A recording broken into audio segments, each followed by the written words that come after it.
प्रेम से बोलिए सद्गुरु कबीर साहेब की जय। सद्गुरु श्री अभिलाष साहेब की जय।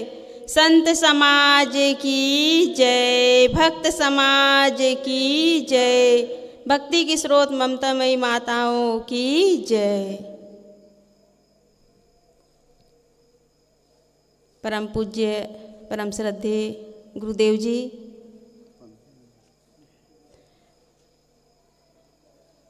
वंदनीय संत समाज, यहाँ पर उपस्थित सम्माननीय धर्मानुरागी आत्मी बंधुओं, भक्ति के स्रोत ममतामयी माताओं,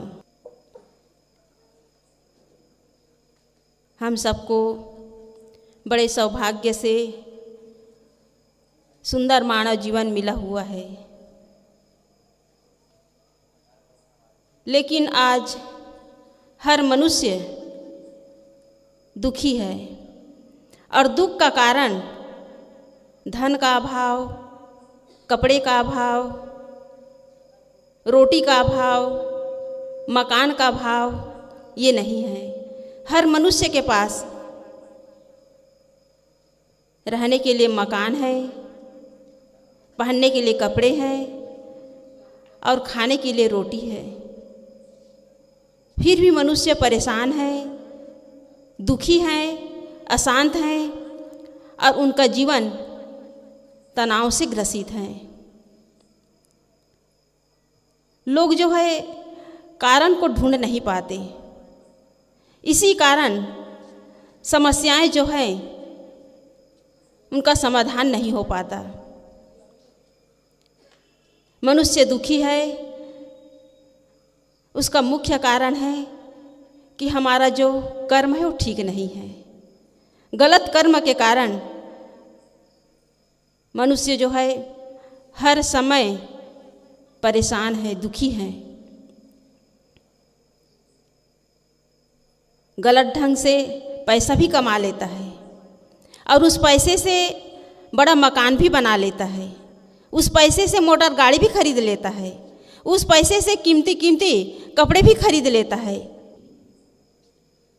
क्योंकि हमारा जो रास्ता है वो गलत है, जीने का ढंग वो गलत है।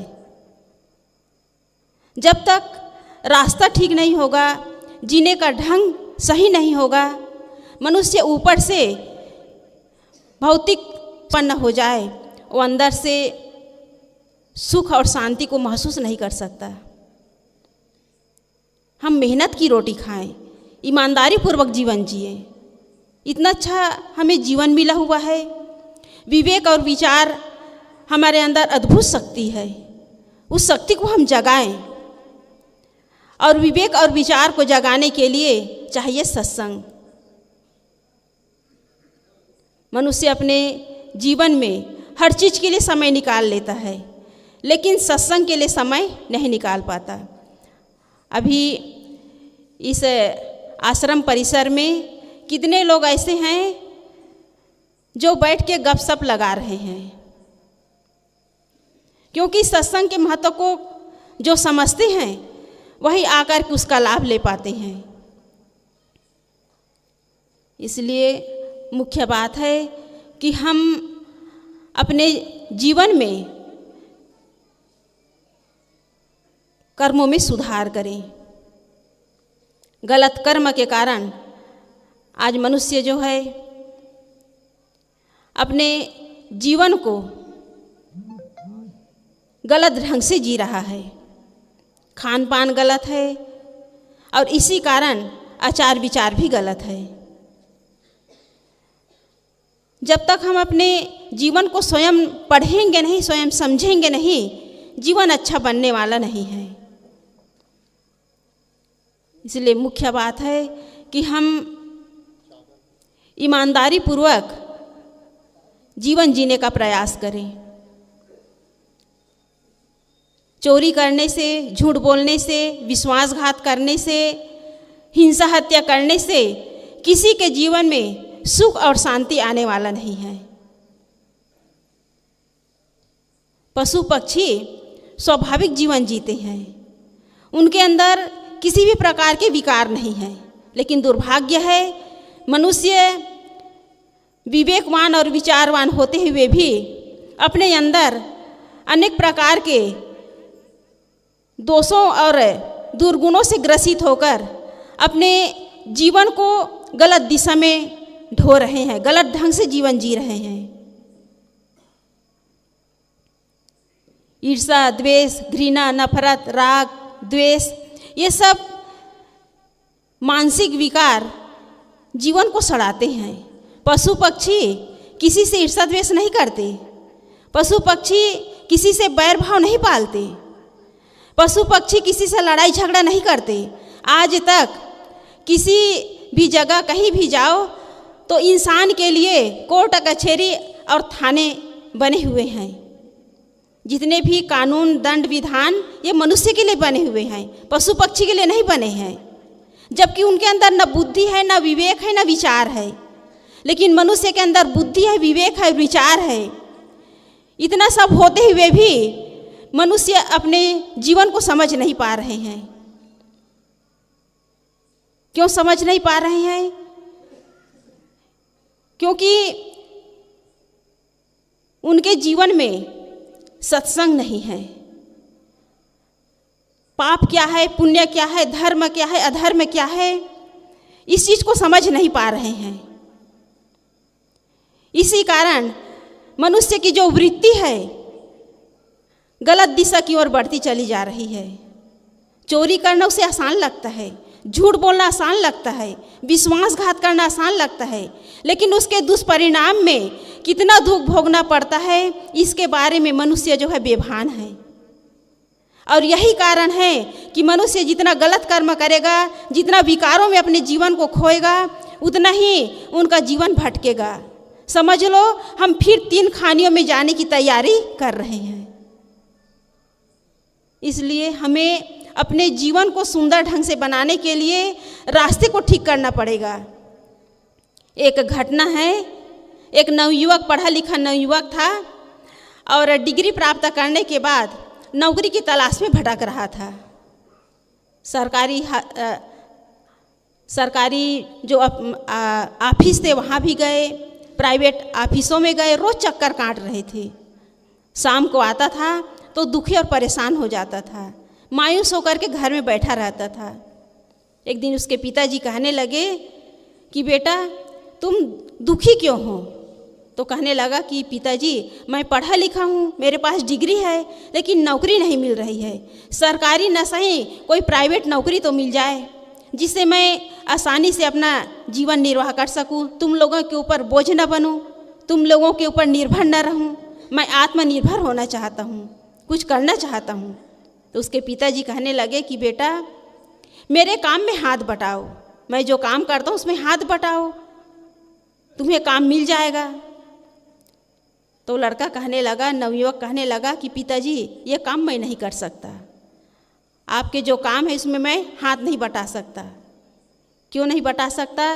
क्योंकि उसके पिताजी चोर थे, चोरी करने का काम करते थे और वो पढ़ा लिखा नवयुवक चाहता था कि मैं ये गलत काम न करूं। एक दिन वो नौकरी की तलाश में फिर निकला शहर की ओर।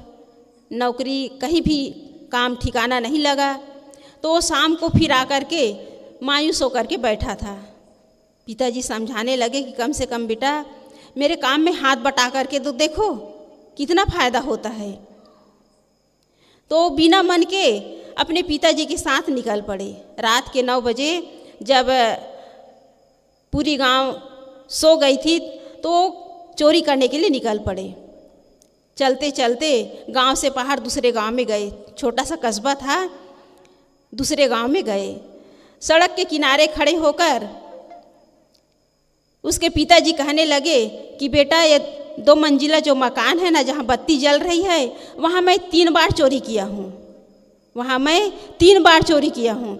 बहुत अच्छा माल हाथ आया, रुपये पैसे सोना चांदी बहुत अच्छा माल मिला था, चलो एक बार और ट्राई करते हैं।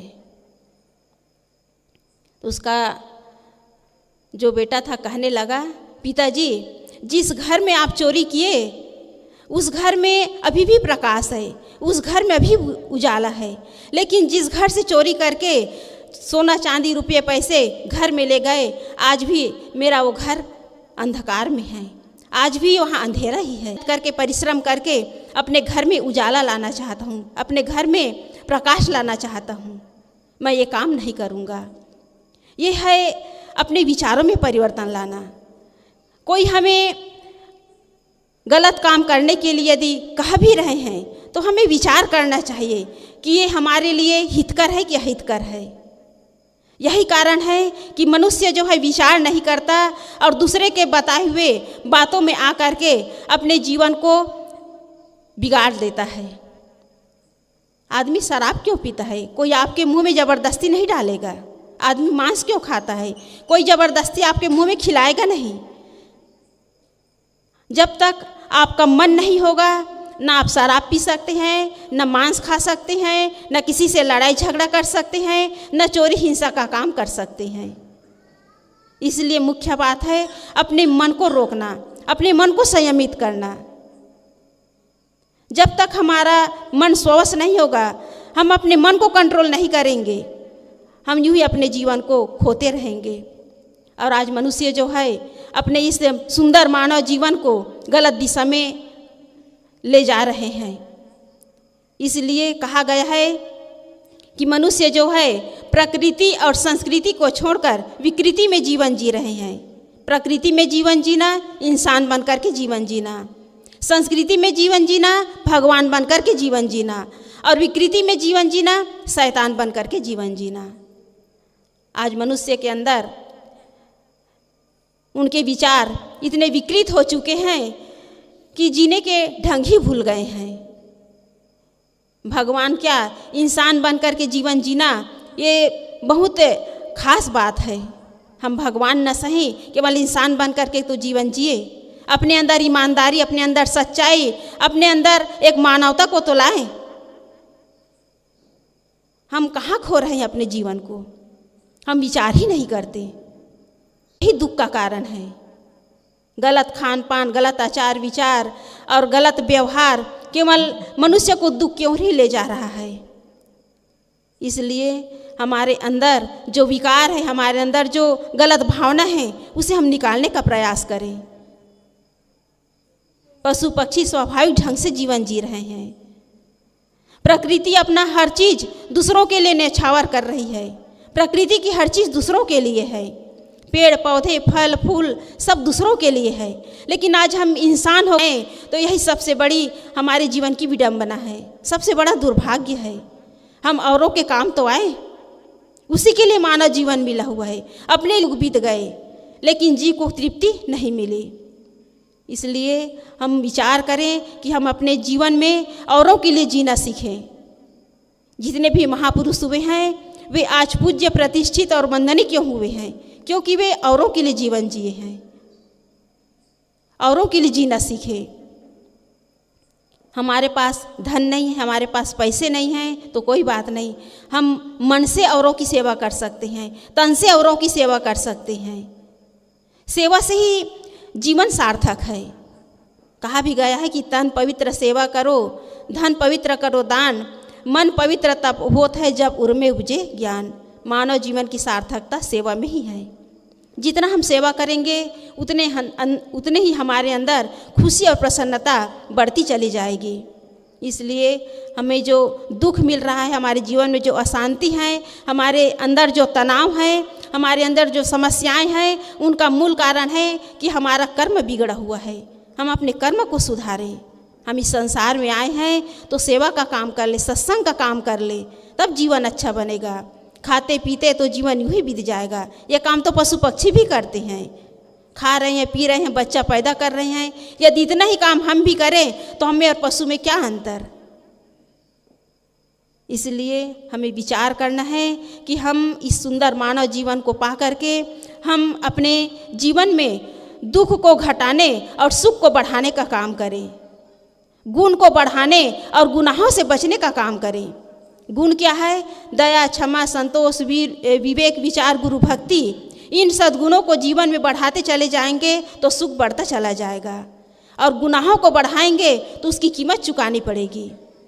झूठ बोलेंगे, चोरी करेंगे, हिंसा करेंगे, विश्वासघात करेंगे, अनेक प्रकार के गुनाह करेंगे तो उसकी कीमत चुकानी पड़ेगी। इसलिए यदि जीवन में हम सुख चाहते हैं